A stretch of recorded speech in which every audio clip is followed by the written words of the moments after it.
Labdien, godātie plašsaziņas līdzekļu pārstāvi. Sākam preses konferenci pēc Latvijas ministru prezidentes Evikas Siliņas un Eiropas parlamenta prezidents Roberts Mecels tikšanās.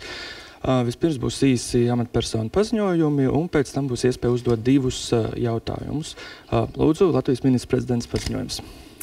Labdien, godātie mēdīju pārstāvji! Man bija prieks šodien satikt Eiropas parlamenta priekšsēdētāju Robertu Mecelu, kura ir ieradusies šodien Latvijā, Rīgā, un ar šo arī uzsāka savu parlamenta vēlēšanu kampaņas ciklu, un ar tūri tātad Latvijā un Rīgā, un īpaši Baltijā, viņi arī atklāja šo parlamenta vizīšu savu skaitu.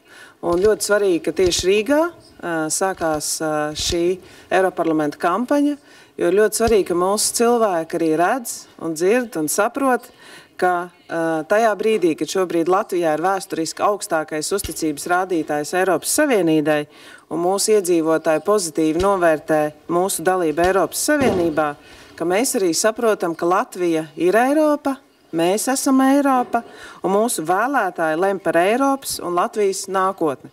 Balsojot Eiroparlamenta vēlēšanās, tās ir tieši tādas pašas vēlēšanas, kāds ir Saeimas, pašvaldību vēlēšanas, jo tie cilvēki, ko mēs ievēlam Eiropas parlamentā, ir vēlāk tie cilvēki, kas lemj arī par sankcijām pret Krieviju, par atbalstu Ukrainai. Tie ir cilvēki, kas lemj arī par Latvijas nākotni. Un iespēja piedalīties brīvās vēlēšanās ir demokrātijas stūrakmens. Tāpēc ir ļoti svarīgi, ka mēs arī skaidrojam, kādas ir iespējas, un man ir prieks, ka arī pēc grozījumiem likumā šobrīd vēlēšanās varēs piedalīties no jebkuras Latvijas vietas. Tas arī palielinās tātad iespēju mūsu iedzīvotājiem tikt jebkurā vietā pie vēlēšanu urnas un nodot arī savu balsi Eiroparlamenta vēlēšanā. Vakar es tikos ar Ukrainas prezidentu Volodimiru Zeļenski, un Ukraina cīnās ar ieročiem rokās par savu brīvību un demokrātisko izvēli, pašiem noteikt savu nākotni. Viņi vēlas būt kopā ar mums, ar mūsu vērtībām, un mūsu pienākums ir viņus šajā ceļā atbalstīt. Ar parlamentu priekšsēdētāju mēs arī pārunājām, cik svarīgi ir vienoties par Eiropas Savienības finansiālā atbalsta sniegšanu 50 miljardu eiro apmērā, un cik svarīgi ir turpināt, tātad uzsākt to procesu par iestāšanās sarunām Eiropas Savienībā ar Ukrainu. Mēs nevaram kavēties ar šiem soļiem, mums ir jāturpina mūsu uzsāktie darbi, un tāpat mēs arī pārunājam citus dienas kārtībā esošos jautājumus, bet pats svarīgākais, ka Eiropas Savienība ir vienota arī kopā ar mums, saprotot Baltijas valstu izaicinājumu, dzīvojot blakus tādiem kaimiņiem kā Krievija un Baltkrievija. Paldies! Paldies, un lūdzu Eiropas parlamenta prezidents paziņojums. Thank you very much. Liels paldies! Labrīt, premjeras kundze, labrīt Rīga, kā Siliņas kundze jau norādīja, mēs pārunājām daudz svarīgus jautājumus. Man liels prieks būt Rīgā, kas ir mana pirmā pietura vieta šajā vēlēšana kampaņas ietvaros, gatavojoties Eiropas parlamenta vēlēšanām, kas notiks 8. jūnijā. Šīs vēlēšanas ir svarīgas, jo tajās mēs noteiksim Eiropas nākotni nākamajiem 5 gadiem, jo tieši ievēlētie pārstāvji ir tie, kas veido politiku, pieņem tiesību aktus, kas skar mūs visus no digitalizācijas, veselībai, līdz klimatam un drošības politikai. Tā kā 8. jūnijas ir iespēja ikvienam Latvijas pilsonim izteikties un vēlēt par to, kurš jūs pārstāvēs Briselē. Jums ir tiesības un iespēja izvēlēties, kādu Eiropu jūs vēlaties veidot, kādu Eiropu jūs vēlaties redzēt un ievēlēt pārstāvjus, kas pārstāvēs jūsu vērtības. Un mēs pārunāsim šos jautājumus arī ar jauniešiem Rīgas domē, un es skaidri aicināšu ikvienu latvieti arī izmantot savas demokrātiskās tiesības piedaloties šajās vēlēšanās. Mēs ar premjeru pārunājam arī gaidāmo īpašo Eiropa padomes sanāksmi un arī Ukrainas atbalsta jautājumu. Protams, mēs nedrīkstam kavēties nedz ar finansiālu, nedz politisku, nedz militāru atbalstu. Latvija ir tiešām bijuši paraugs, sniedzot vislielāko atbalstu Ukrainai salīdzinājumā ar IKP, un Ukraina ir saņēmusi būtisku atbalstu no Latvijas un arī jāpateicas Latvijas premjerei par personīgo atbalstu un jāatzīmē arī, protams, šī te zīmīgā Zelenska kunga vizīte Latvijā vakardien. Un kā kandidāta valsts Ukraina cīnās arī par mūsu vērtībām. Mums ir jāturpina izrādīt solidaritāti un vienotība aizstāvot Ukrainu. 12. sankciju pakete vēl vairāk vājinās Krievijas kara mašinēriju, taču mums arī jānodrošina, ka mēs spējam nodrošināt, ka sankcijas netiek apietas, noslēdzot jebkādu šos te trūkumus regulējumā. Un 3 nedēļu laikā arī ir jāsasniedz vienošanās par turpmāko finanšu atbalstu Ukrainai. Ar šo Ukrainu atbalsta mehānismu mēs ieguldam Ukrainas atjaunošanā, modernizācijā. Mums ir arī jānodrošina, ka mēs turpinam šo te darbu, kas tika uzsākts ar Ukrainas iestāšanās sarunu izziņošanu, un pateicos arī Latvijai par atbalstu šajā procesā. Jautājumiem. Pirmais jautājumu uzdod Krišs Kairs no LTV ziņdienas, lūdzu. Labdien, Krišs Kairs no Latvijas televīzijas. Jautājums primāri noteikti Metsolas kundzei par šo vēlēšanu aktivitāti. Tieši Latvijā mums pagājušajās Eiropas parlamenta vēlēšanās piedalījās tikai 3. daļa vēlētāju. Un arī rādītāji Nacionālā parlamenta vēlēšanās tieši aktivitātes ziņā nebija sevišķi iepriecinoši. Un kopumā jāsaka laikam, ka liela daļa Latvijas sabiedrības šobrīd vispār jūtas atsvešināti no politikas kopumā. Pirmkārt, kas varbūt šo atsvešinātību jūsuprāt rada? Vai tie ir mūsdienu mediju iespējas, viltus ziņas un tam līdzīgi? Un kādā veidā politiķiem piekļūt arī tiem, kas varbūt nejūtas sadzirdēti un, lai šo aktivitāti, piemēram, nākamajās Eiropas parlamenta vēlēšanās jau šajā vasarā palielinātu?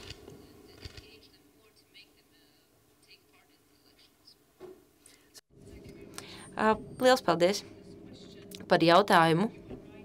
Jums taisnība, ka norādījāt, ka 2019. gadā pēdējā vēlēšanās Latvijā bija viena no mazākajām dalībām Eiropas Savienībā, un gadā, kur patiesībā mēs citās valstīs redzējām rekorda augstu vēlētāju līdzdalību. Un pirms 2 gadiem, stājoties amatā, vienā no savām pirmajām runām, es teicu, ka es vēlos nojaukt šo te Briseles burbuli un runāt ar cilvēkiem viņu mājvietās, ar jauniešiem, ar cilvēkiem, kas ir zaudējuši ticību politikai, ar cilvēkiem, kas uzskata, ka Eiropas institūcijas ir pārāk tālu no viņiem. Tādēļ arī esmu šeit un tādēļ arī viesošos visās dalību valstīs. Un, jāsaka, ir viegli paļauties vieglam cīniskamam. Un mēs agrāk esam pieļāvuši kļūdu, ka neesam pietiekami daudz runājuši ar saviem vēlētājiem. Mēs esam teikuši, ka mums ir iespējas laboties. Mums ir 5 gadi, uz kuriem atskatīties.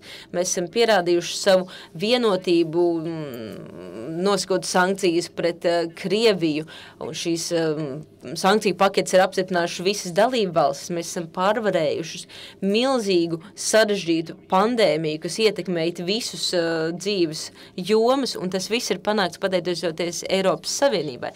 Ja skatāmies uz citiem jautājumiem, migrāciju, piemēram, cilvēki skatās uz Eiropas Savienību, un arī Latvijā, ja mēs skatāmies uz risku, kas pastāv jebkurā brīdī, kad migrācija tiek izmantota kā uzbrukuma līdzeklis, piemēram, no Baltkrievijas, ko mēs arī redzam uz Somijas un Krievijas robežas.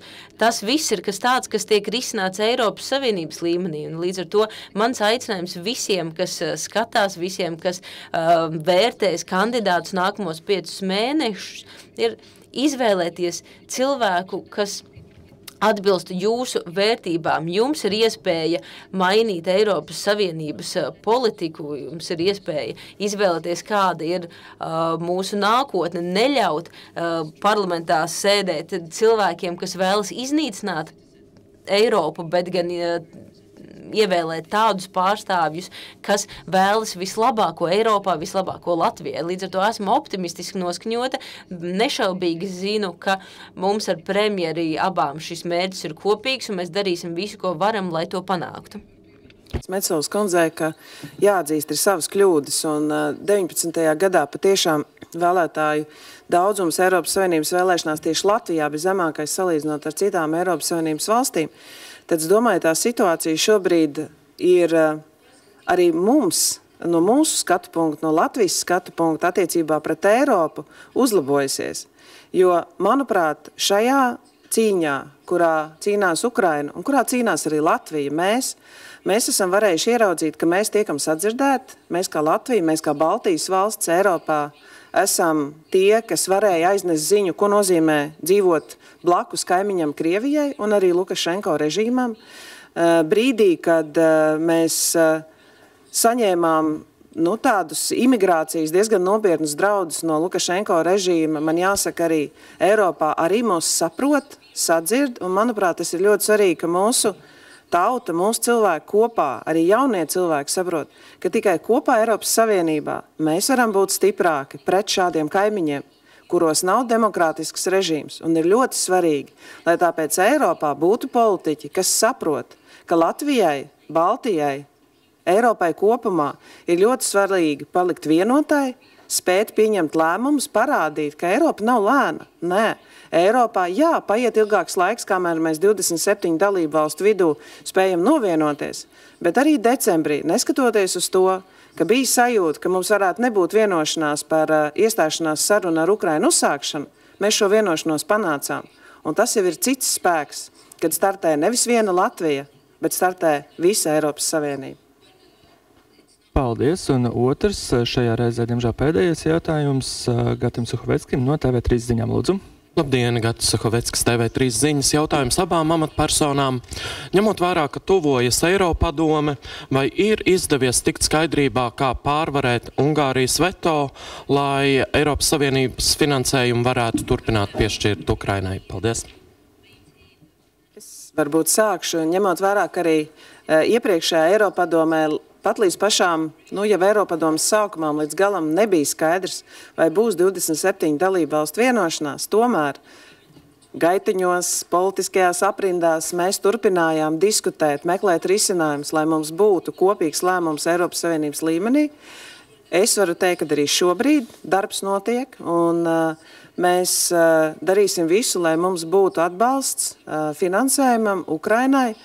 Un ir ļoti svarīgi arī, ka šis lēmums tomēr ir pieņemts visām 27 dalībvalstīm kopā, jo tikpat svarīgi, kā mums ir iekļaut, lai Ukraina tiešām pilntiesīgi varētu darboties Eiropā, mums ir svarīgi arī nepazaudēt Ungāriju, jo mēs runājam par vienu dalībvalstu šobrīd. Mums ir svarīgi, lai arī šajā valstī valdītu demokrātija un lai mēs visi kopīgi būtu lēmumu pieņēmēji stiprākai Eiropai.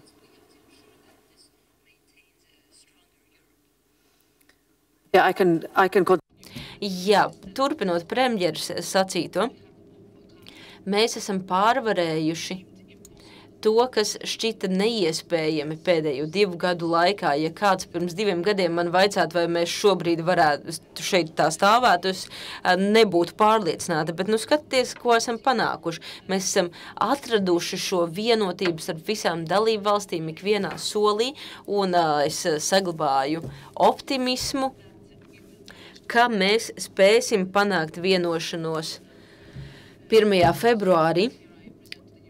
Un šeit prezentēju arī parlamenta pozīciju, ka uzskatām, ka šis ir lēmums, kas ir jāpaņem visām 27 dalību valstīm. Un finanšu un tik ļoti nepieciešamais atbalsts Ukrainai, ko pavadīs arī skats uz Eiropas Savienības ilgtermiņa budžetu, kas šobrīd ir jau lielā mērā tiek izmantots, un tā kā mums ir skaidri jānosaka savas ambīcijas un runājot par sadarbību aizsardzībā, sadarbojoties enerģētikas politikā, mums ir arī jārunā par šo te parāda atmaksu nākamajām paaudzēm.